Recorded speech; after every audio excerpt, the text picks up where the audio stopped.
Thank you all for attending our virtual conference titled Anchor Institution and COVID-19, Developing a Comparative Research and Action Agenda.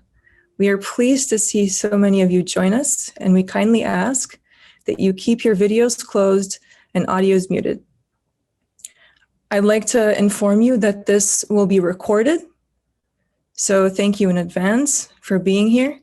And without any further delay, I'd like to turn things over to Dr. Kyle Farnbury, who will introduce us to the rest of the speakers today. Dr. Farnbury, the floor is yours. Thank you, Dina. Dina Neme is one of our doctoral students at Rutgers University in Newark, who's been helping us out with all of this, this effort. I'd like to extend a special thanks to everybody for joining us this morning for this session, where we'll be exploring anchor institutions and how they're responding to COVID issues, both in the US and in South Africa. I'd like to also extend a very special thanks to the US Embassy in South Africa for their support of the US South African Higher Education Network and all the efforts that we're doing with the network. And I'd also like to extend a special thanks to Rutgers Global for their assistance with today's event. Since early this year, communities around the world have been forced to wrestle with a multitude of challenges related to COVID-19. Universities, as particular critical institutions and communities, have had to deal with their own unique situations and have also worked very closely with communities to address the different responses. Today, we wanted to begin a reflective process to look at how universities have been working with their communities to respond to COVID-19. Our focus is to explore the intersection between COVID-19 responses and anchor institution activities by universities. And we'll take a look at several cases that are occurring where universities, both in the US and in South Africa, have been responding to the challenges of COVID-19. We'll begin with some contextual background from Whitfield Green of the Department of Higher Education and Training in South Africa, and David Morass of Marga Inc. and the Anchor Institution Task Force in the US. We'll then take a look at 3 strategies that have been implemented in South Africa and in the US. We'll then hear very briefly from Nazima Mohammed of Inyatelo about a new anchor institution initiative that's being launched as part of the US South Africa Higher Education Network. We'll then begin with a wrap-up from Kerry Spindler-Ranta of the United States Embassy, and we'll close with some thoughts on how different partners might be able to get involved with some of the initiatives that we are exploring and hoping to set up in the next few months. So with that, I'm going to turn things over to Whitfield Green from the Department of Higher Education and Training for a little bit of contextual background. Whitty, the floor is yours. Thanks very much, Carl. And good morning to our US colleagues on the call, and then good afternoon to our South African colleagues. Really great to be part of this and to be part of the kickoff of the range of activities that will unfold under the new project that is being implemented through the US South Africa Higher Education Network. I think let me take the opportunity right at the outset to also convey our deep appreciation to the United States Embassy in South Africa for their support of this new project, and more broadly for their support of the network. So at the center of the department's transformation vision is a vision of a university system that is fully articulated and fully differentiated, but that is locally embedded and globally tuned. There are some concerns that have been raised that universities have lost the trust of their public. And it's a global concern, not only in South Africa. But in South Africa, we see quite stark evidence of this in the lack of ownership and the lack of identification of communities with the institutions that are located within them. So a key question for us is, how do we build institutions that are of benefit to the communities they serve, as well as derive strong support from these communities? how do we build a system of institutions that are nested in the local, in the regional, in the national, and in the global? How do we build a university system that reflects a symbiosis, a mutually beneficial relationships, and especially in times of crisis, like we just are experiencing with the COVID-19 pandemic? So the notion of anchor institutions is fundamentally about this for us, and thus shows strong promise for the South African context. But it has to be an approach that resonates strongly with the South African context. It cannot be an imported model. And so what we have to really be thinking about and interrogating is, what does an anchor institution approach mean for us in our context?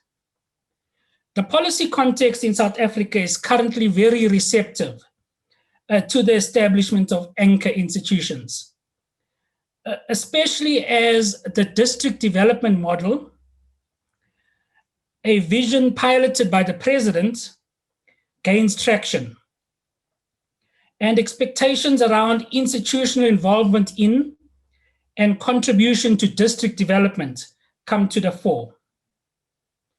So the conversations, I think, that we're starting today and that we're going to continually have into the future, hopefully will start us along an intentional pathway of building anchor institutions and anchor initiatives in South Africa that really can contribute to the development of our system and to the development of our country.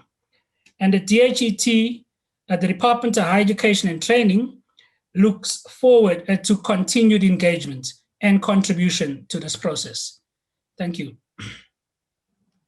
Thank you, Whitty. We'd now like to turn over to David Morass of the Anchor Institution Task Force and Marga Inc. David? Good morning and good afternoon, everyone. It is a pleasure to be here. Thank you so much for putting together this important event.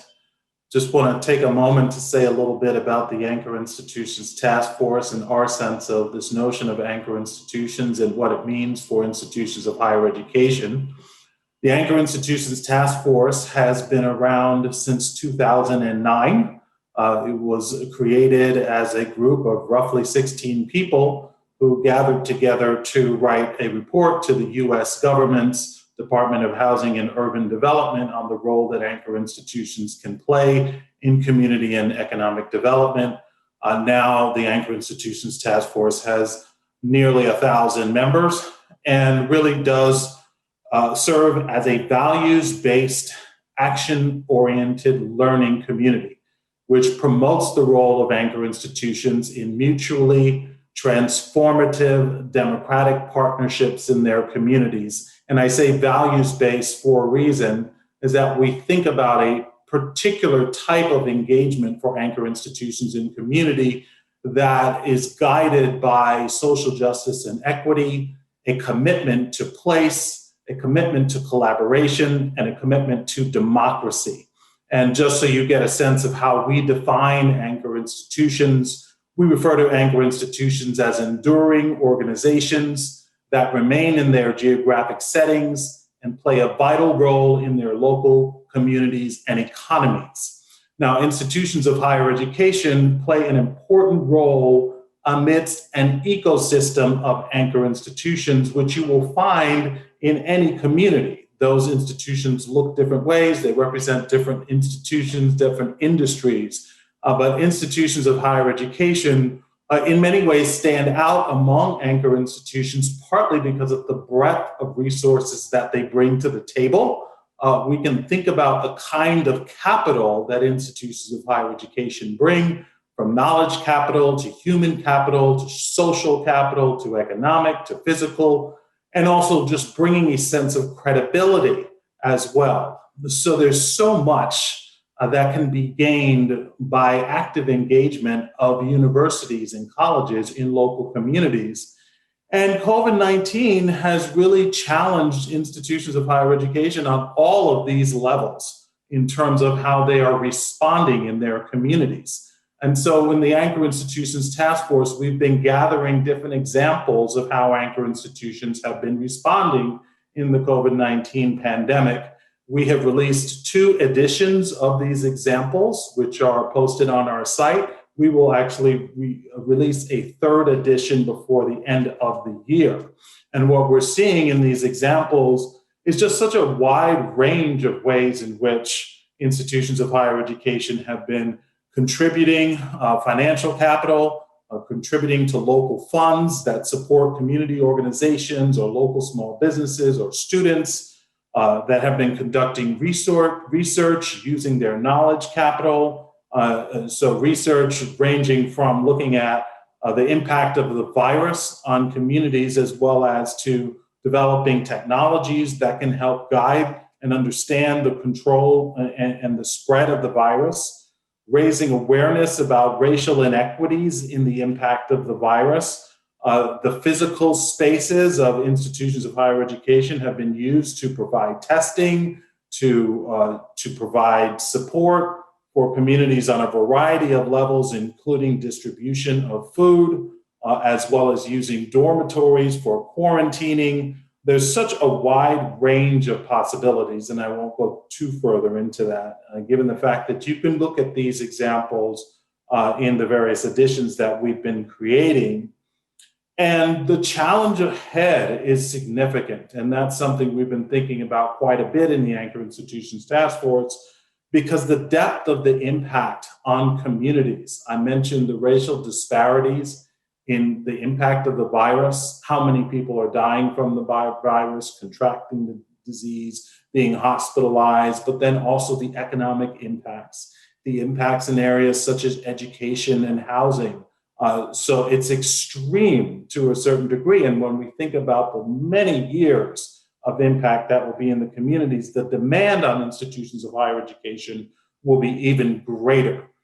So with these pressures that are going to hit institutions of higher education, we have to acknowledge the fact that colleges and universities have been facing their own financial constraints as a result of the pandemic as well. So institutions are responding in their communities under duress in their own sense, especially institutions that are not well resourced from the start. And of course, there are many types of anchor institutions, but we do have to take serious consideration of the fact that not every anchor institution is as well resourced, and that the anchor institutions that are most embedded in their communities, the universities that are enrolling historically underrepresented populations, are what we like to call community-centric anchor institutions. And these happen to be the very anchor institutions that aren't wealthy, that don't have substantial endowments. So we want to pay particular attention to community colleges and other types of institutions of higher education that are very much community-centric. And the last thing I'll say is that one of the major efforts for the Anchor Institutions Task Force going forward is our evolving policy strategy. And in our policy strategy, we are emphasizing how do we get greater governmental support to incentivize anchor institutions to do this kind of work. It is so essential in communities, but it is historically not given adequate support. And it is so necessary to the future of communities. It's hard to imagine communities being able to come back or even get to a level beyond where it used to be without the involvement of anchor institutions. So to launch this policy strategy, we have developed a brief, which we will also make available before the end of the year, which is calling for 2 particular goals that we would like to receive attention from the US federal government and actually at all levels of government in the United States. One, which would be a fund for anchor institutions designed specifically to support this kind of work. And 2 would be a national work initiative, which would involve anchor institutions in an active, collaborative fashion with government to help rebuild and reimagine communities going forward. We know that this will require new types of work that we perhaps had not imagined before because of the breadth and the depth of the challenge ahead. So with that, I will stop talking, and thanks again for putting together this important event. I'm very glad to have the Anchor Institutions Task Force as a part of it. Thank you very much, David. And it's very exciting to hear about some of the policy recommendations, particularly all in the foothills of having heard Whitty share some of the policy interests from the Department of Higher Education in South Africa. So we'll look forward to future conversations exploring anchor work in South Africa. We'd like to turn things over to Dean Tabasing Agude of the University of Pretoria's Mamelodi campus. Dean Agude? Thank you very much, Kyle, and hello to everyone from South Africa. In 2017, the Kresge Foundation awarded the University of Pretoria and Rutgers University in Newark a planning grant towards their anchor institution strategies in their respective communities in Newark and Mamelodi. The UP Mamelodi and Rutgers Newark staff, led by Professor Cambry and Professor Gude, developed an anchor strategy called the Mamelodi Collaborative. The collaborative addresses 5 key areas: broadening educational pathways for post-secondary school attainment, leveraging the arts and culture, science and the urban environment, strong, safe and healthy neighborhoods, and economic development and entrepreneurship. These key areas focus on bridging the poverty in the community, on reducing crime, improving education, and reducing unemployment gaps through community and district partnerships using a data-led approach. Next slide. UP Mamelodi campus formed a Mamelodi Community of Learning Collaborative comprising of international partners, education partners, the cities of Tshwane, and all those that are shown in this slide. And I would like to particularly highlight the academic staff, graduate and undergraduate students within the University of Pretoria. In effect, the university endeavored to harness its academic capital and resources towards addressing the problems in the township. I'm glad some of my colleagues, the collaborators, are actually on this call. This hyperlocal engagement was meant to provide a national model and comparative studies on how universities could be involved in solving pressing socioeconomic issues. Next slide. The most vibrant of the niche areas in the collaborative pre-COVID-19 was the Educational Pathways Initiative, which addresses problems from early childhood development through to tertiary education through 4 sub-networks. Pre-COVID-19, the high school tertiary sub-network organized its 8-year activities under the rubric of a pre-university academy, whose role is to provide pathways to tertiary education in STEM for the youth in the 20 schools in Mamelodi, which we partner with.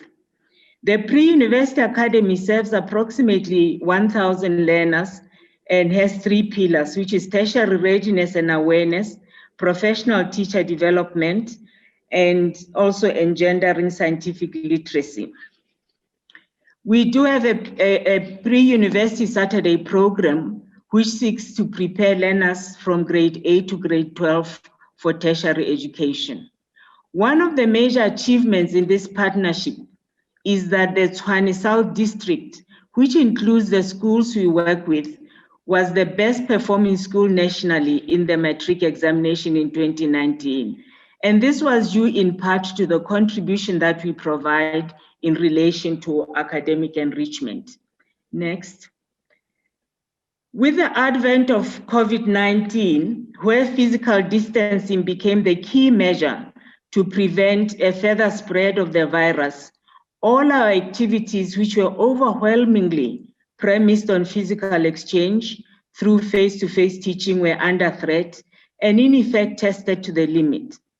While undergraduate teaching and learning moved online because of the experience of the university in using a blended approach, going online with teaching and learning in their pre-university activities was daunting. The inequalities which our anchor strategy is meant to address were laid bare in the face of the pandemic.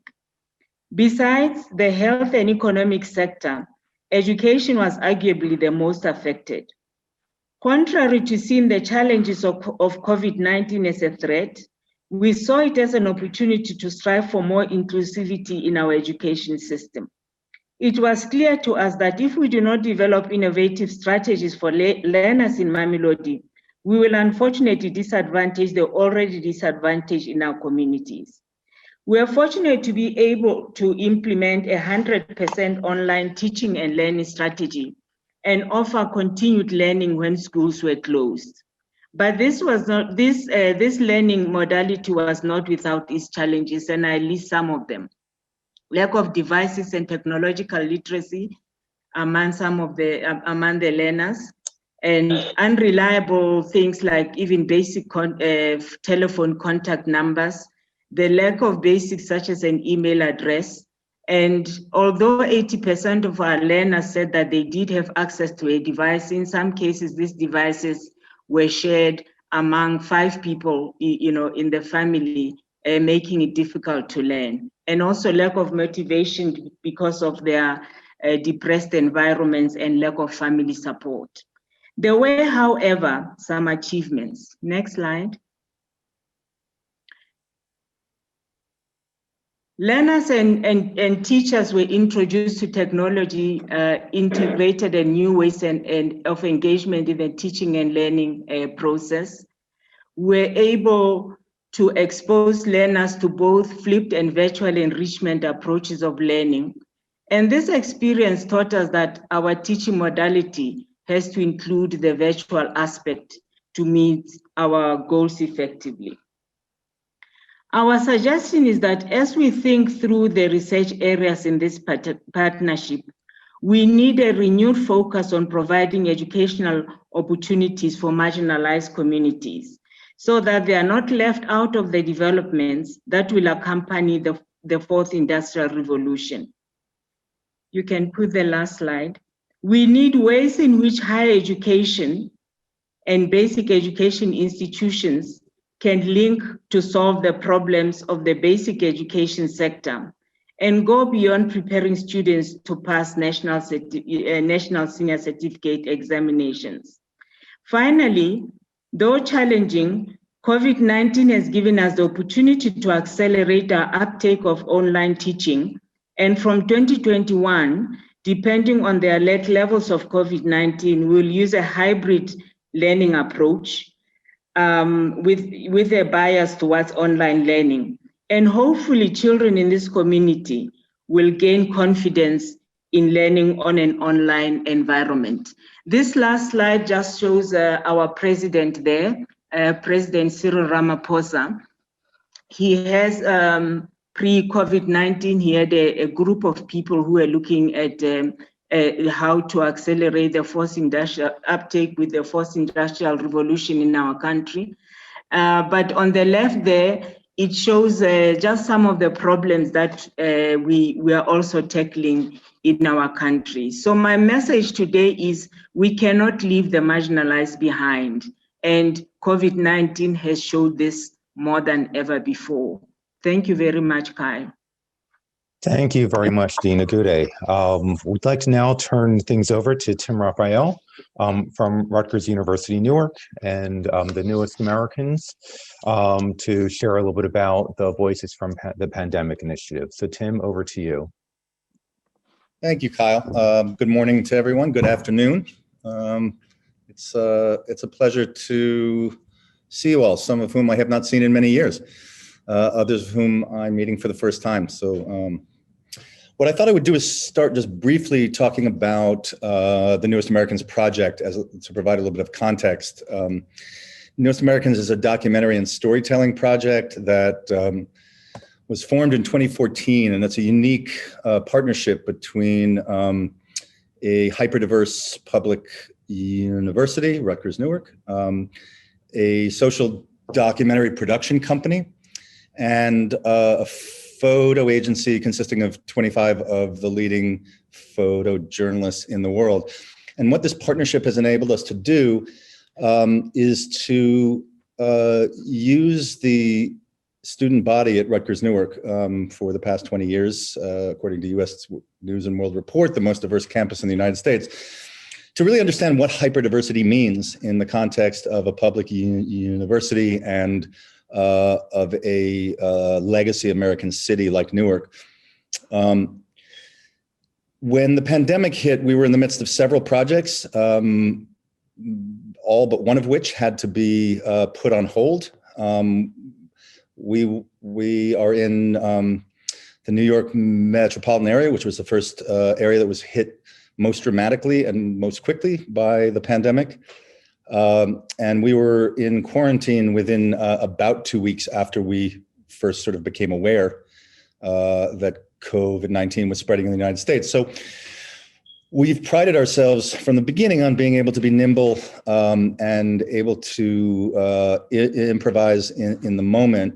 One of the projects that we were working on when the pandemic struck was a rollout of our new curriculum in the public high schools in Newark. We were doing a curriculum development pilot, which was one of the projects we had to put on hold. In consultation with the director of teaching and learning in the city of Newark, we decided to take the work that we'd been doing in the high schools and take the relationships that we had established over years with students at Rutgers Newark and develop a project that would enable high school and college students to be first respondents in the world of documenting the impact of the pandemic on Newark and the region. So we reached out to several of the students who we had been working with on projects in the past, asking them if they would be interested in being correspondents. We were all under quarantine. We weren't able to go out and do the kinds of reporting that we had been doing for the project. And so the students became our correspondents. They became our eyes and ears. And they were reporting as sort of frontline correspondents from their homes, from their neighborhoods, from their communities. We convened, and just for those of you who are interested, I've just put the link to the Stories from the Pandemic website and to the Newest Americans website into the chat. And I'll be sort of walking us through the Stories from the Pandemic website in just a moment. Initially, what we did was we brought together a group of 10 of these students, a mix of high school and college students, who we began to meet with on a weekly basis, much the way journalism organizations pull together story conferences to pitch ideas for stories. Because of the impact of the pandemic on the students and their families, many of whom were among the most vulnerable and the most exposed by the pandemic, these sessions very quickly became a combination of check-in and emotional support sessions, as well as story development sessions. And an incredible bond was formed very quickly with this group of students because in many cases, this was the only forum where they were able to express their anxieties, their concerns, their sense as the quarantine grew in length that economic insecurity, food insecurity, housing insecurity were as much of a threat as health insecurity. I'm going to go to the website. So I'm going to share my screen so that we can take a look at the website that we evolved as I talk about the project a little bit more. So, Stories from the Pandemic. about 2 weeks after we began the project, when our first set of posts were readied by our correspondents, we put up the website. Simple, bold colors, an attempt to appeal to a young audience. We were most interested in having our group of high school and college students speak to their peers. We provided a space on the website for people to share their own stories. And within about 2 or 3 days after we posted after the site went live, we began to receive submissions, not only from the Newark area, but from around the country and ultimately around the world. Because we were working with the Newark Board of Education, we were able to get word about the website out fairly quickly. And we began to receive submissions from high school teachers and students around the country. We were working with high school teachers who we had just been involved with in the curriculum development pilot, began to use our approach with their students. And as we realized that teachers were picking up on this idea as something to use in their classroom at a moment when they were transitioning into a virtual environment for their classes, we began to develop curriculum in conjunction with the project, and ultimately had a month-long series of lessons and prompts and ways of emulating the process that we were going through. So the design of the site is very much in keeping with the project. It's a very simple message: as a pandemic hits, youth respond. Another brief kind of explanation of the project, and then a featured story, which we would change each week. Within about a month of the project, we were contacted by the New York Times, which asked us if they could do a feature on the project and work with 4 of our students to represent their experience over the first 6 weeks of the pandemic. This was published in a feature article in, I believe, June, which brought more attention. I believe it was May. It was before the end of the school year, which brought more attention to the project, more submissions, and we began to vet a much larger number of submissions from around the country.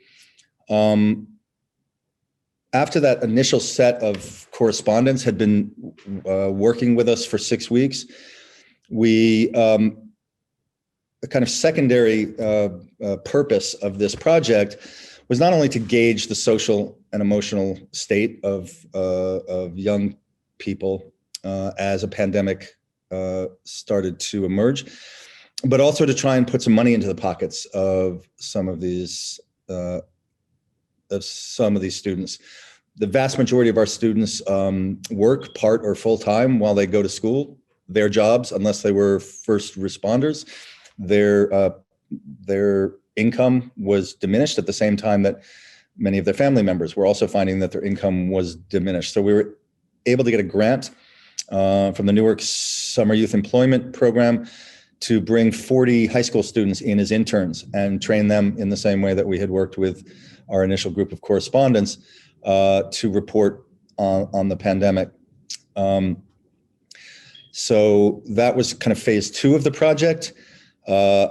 Phase 3 was we reached out to some of the refugees that we had worked with through projects that we had done actually in conjunction with Kyle in Malta, and enlisted their aid in reporting on what was happening in the pandemic in Malta. This led us to encourage our students locally to explore the pandemic in the context of their families outside of the US, since many of them are first gen or second gen students.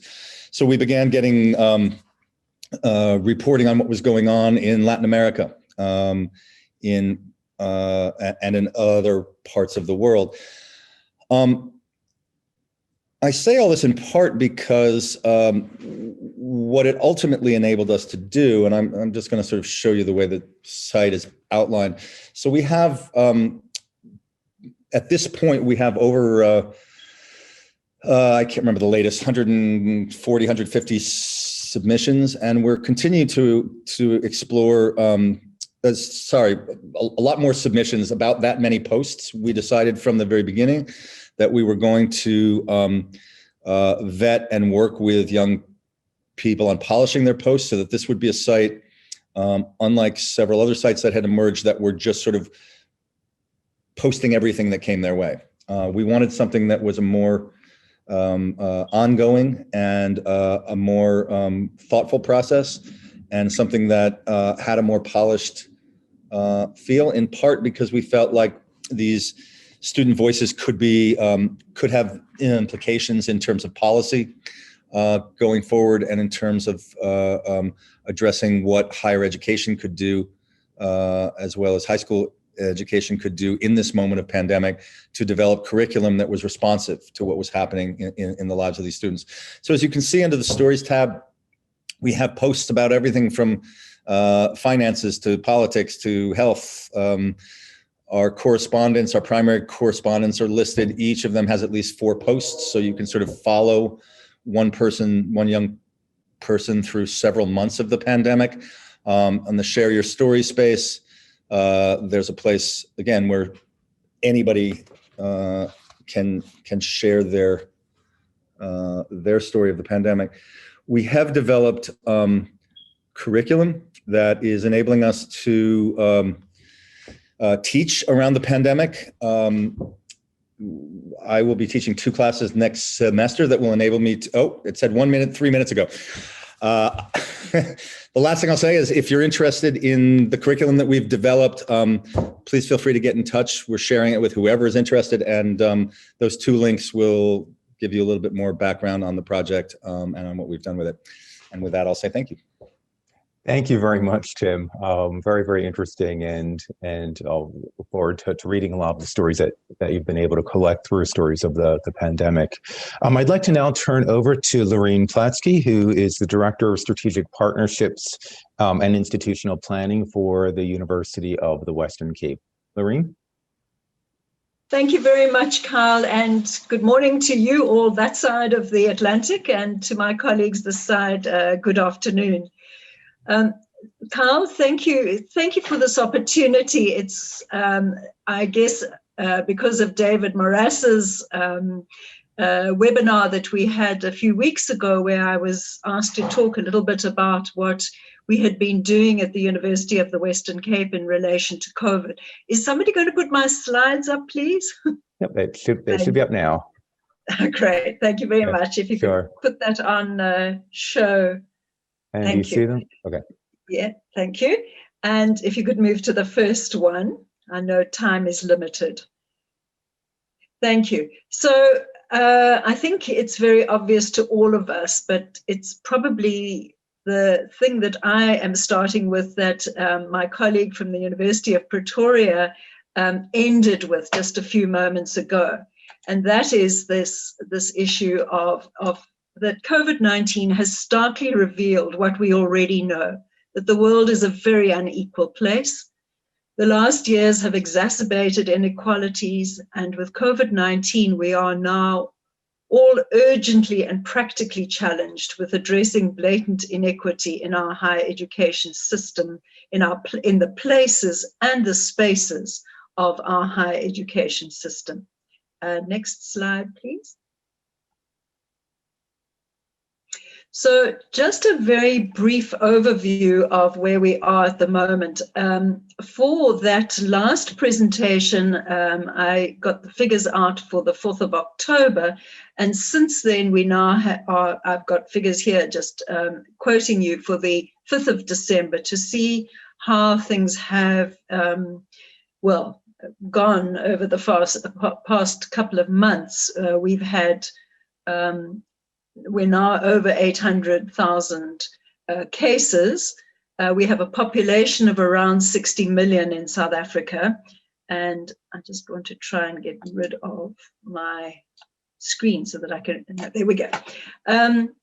We've had increases very recently, and the university year in the education year in South Africa comes to an end normally in the first week of December. And we start our new academic year in high schools, primary and high schools, early in January, and the tertiary system gets going in February, and in some cases as late as March, but generally around February.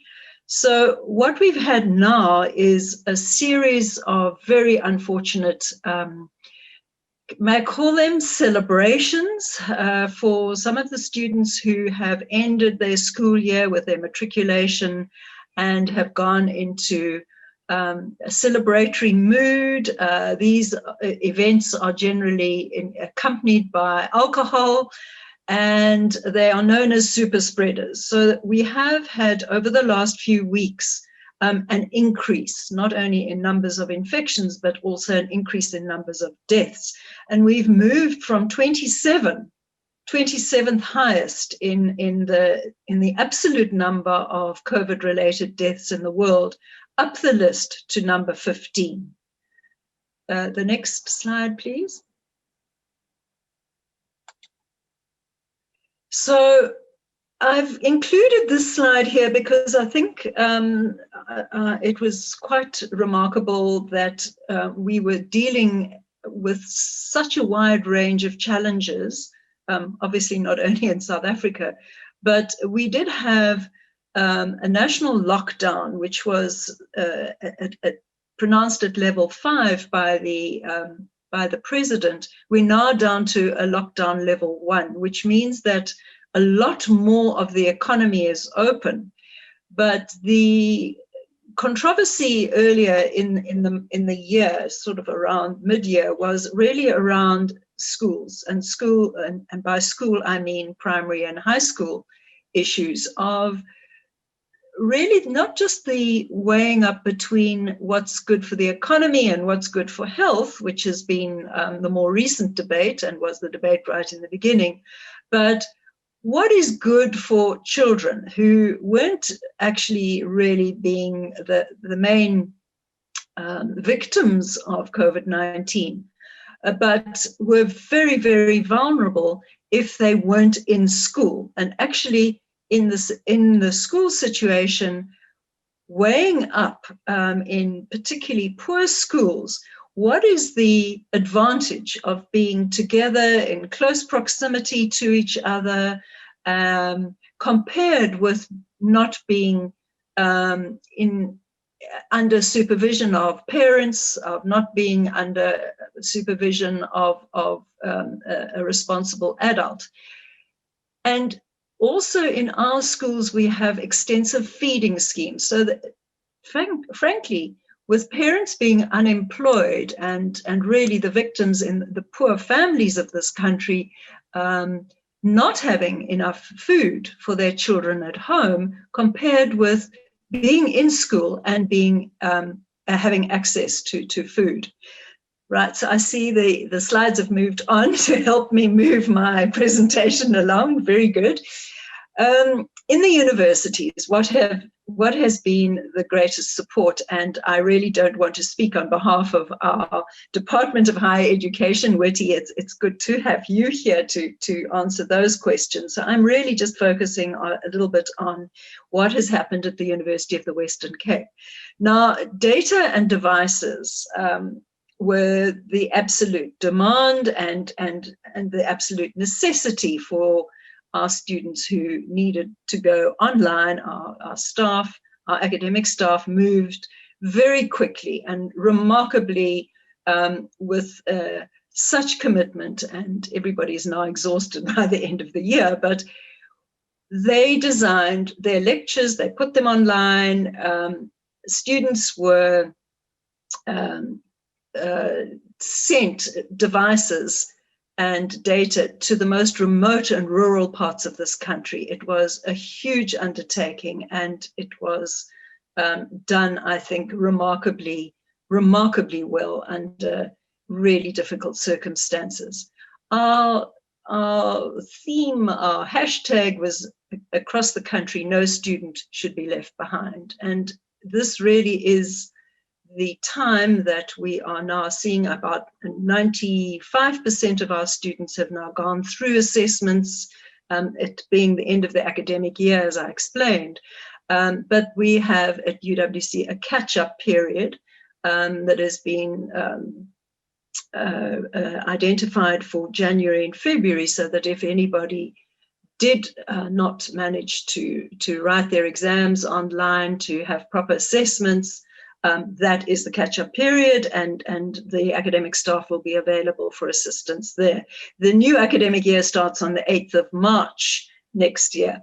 Meanwhile, our biggest challenges, as was mentioned earlier, has been around the residences, where our students are accommodated. Many of our students in the more historically disadvantaged universities are completely dependent on residence accommodation. They come from overcrowded homes. They come from, in some cases, facilities, running water, electricity are just not available. So our students come from a very wide range of backgrounds, and for them, a room in a residence, even if it's a shared room, is a respite and is a place where one would be able to settle down, especially now that you have access to a laptop and a free Wi-Fi. So those things became very important as anchors almost in another sort of way for the education system, for thousands, almost up to 1 million students that we have across the country. Food and having access to food, as basic as that, has been a relief both to the families that did not have to cover their children's feeding. And we know what young people do when they come home on vacation and they go to the fridge and they look for something to eat. So this was something that has been a real challenge in those communities. I won't go into the financial support at the moment. There is good financial support, I think, in this country for the poorest of the poor. Maybe we have some challenges now that many people have lost employment and perhaps can no longer afford to support their children at the university tertiary level.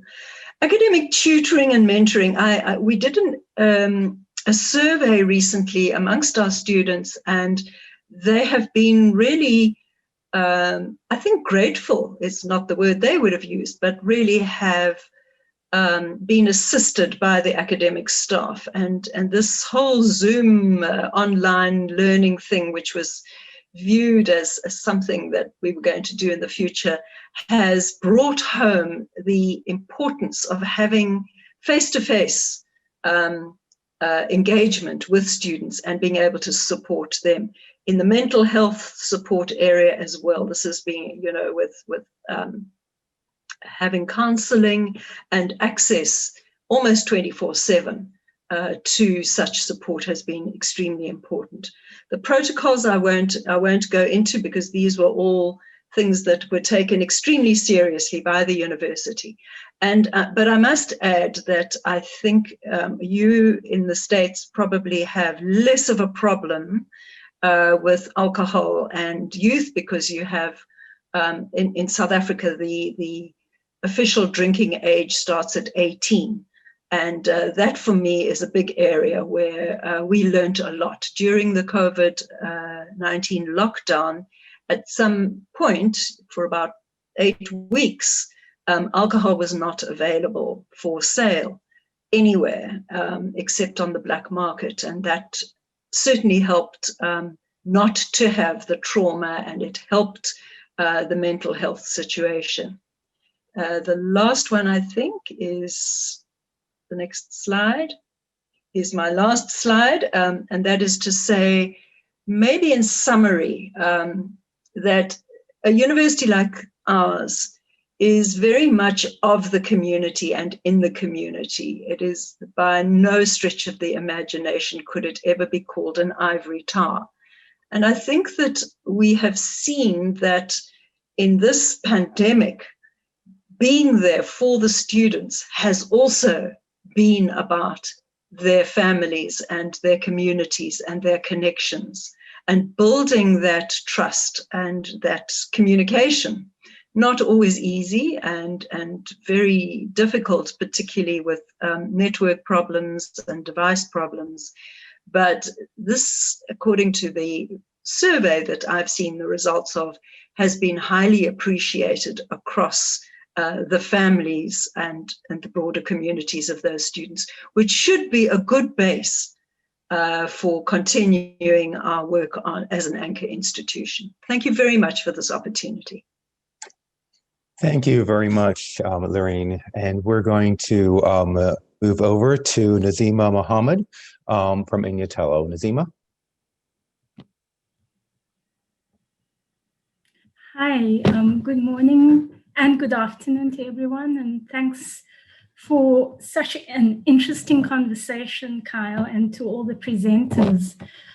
I would like to start with basically saying that Inyatelo's role in the USA Higher Education Network is around facilitating the anchor institution conversation.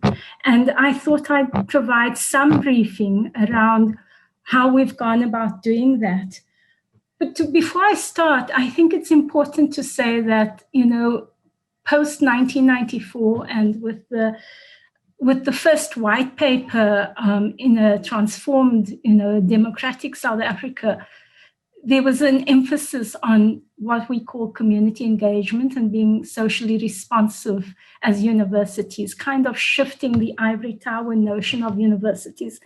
And so what we've had in the country since that time has been intense conversations on what it means, what engaged scholarship means, what is it that we want with community service, what is it to be socially responsive. We've had conversations around service learning. We look at what is in the interest of the public good. And so as we were discussing the kind of facilitation role of Inyatelo, we thought that it would be important that we have a concept paper which would capture some of the developments in the country and in the sector, particularly because we've had the establishment in the country of the South African Higher Education Community Engagement Forum. And there are a range of actors who are really concerned about these issues. And so we're currently in the process of appointing Dr. Samuel Fongwa, who's on this call with us. He will develop a concept paper on anchor universities in South Africa. And he, hopefully, we would like him to bring an understanding, and this is the context that Wati referred to, the South African context. What frames how that concept is taking place or taking root in South Africa. So the paper includes then, we're hoping, a contextual analysis of the ways in which South African universities have embraced community engagement as its public mission, and a commentary on whether there are distinctive connections between community engagement initiatives with the idea of anchoring that is starting to take root in the country. Samuel, just a little bit about him. Samuel, and I would like to introduce him to the group. Samuel's a research specialist at the Human Science Research Council. He's based in the Inclusive Economic Development Division and has a long list of research papers focused on higher education and the public good, and has been one of the lead researchers on higher education and community engagement in the country. In addition to appointing Samuel, we've also identified individuals in South Africa who have played an important role in the discussions and debates on socially responsive higher education system. And we're inviting them to participate in the reference team. And we would really like Professor Ogude to be part of that reference team. We haven't had that conversation yet because we're just starting. We envisaging a reference team of about 12 people, with 6 from the US and 6 from South Africa.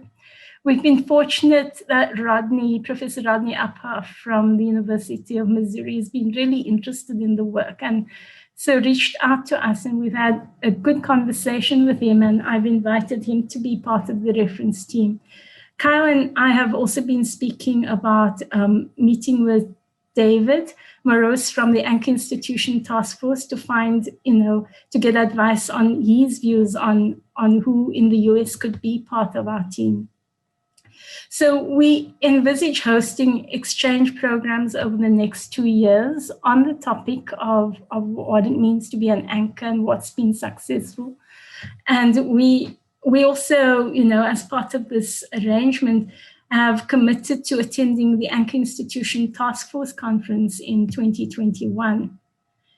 So in a nutshell, we're thinking that the reference team will be there to advise on the brief of the concept paper, provide feedback on drafts of the concept paper, suggest collaborative partner universities in the US and in South Africa, and identifying good practice on anchoring in South Africa and the USA, and that the task team would also suggest topics for the webinars and exchanges over the next 2 years. And that's it from me, Kyle. I hope that was, gave some impression of where we're going with this program. And thank you very much. If I could introduce Samuel, would that be okay? We're actually running a little bit over on time, but I'll speak about how we'll do the full introductions a little bit as I do my very final wrap up.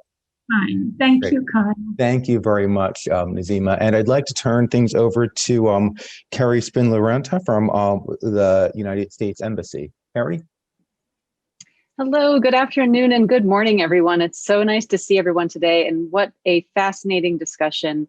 We're very pleased to partner with Rutgers and the University of Pretoria and the U.S. South African Higher Education Network through a grant to focus on university partnerships and international engagement in the higher education space.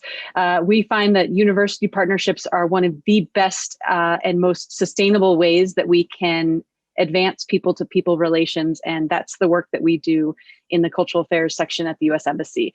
So it's bringing people together, it's giving you opportunities to continue the engagement beyond our initial funding, and also giving us a chance to see what the best practices are in South Africa and the United States and how we can share them. So thank you for sharing your expertise. We really are grateful to all of our partners, and we're really looking forward to the momentum as we continue the discussions going forward. So thanks, Kyle, and thanks to everyone who has already spoken today. This has been a very, very fascinating discussion.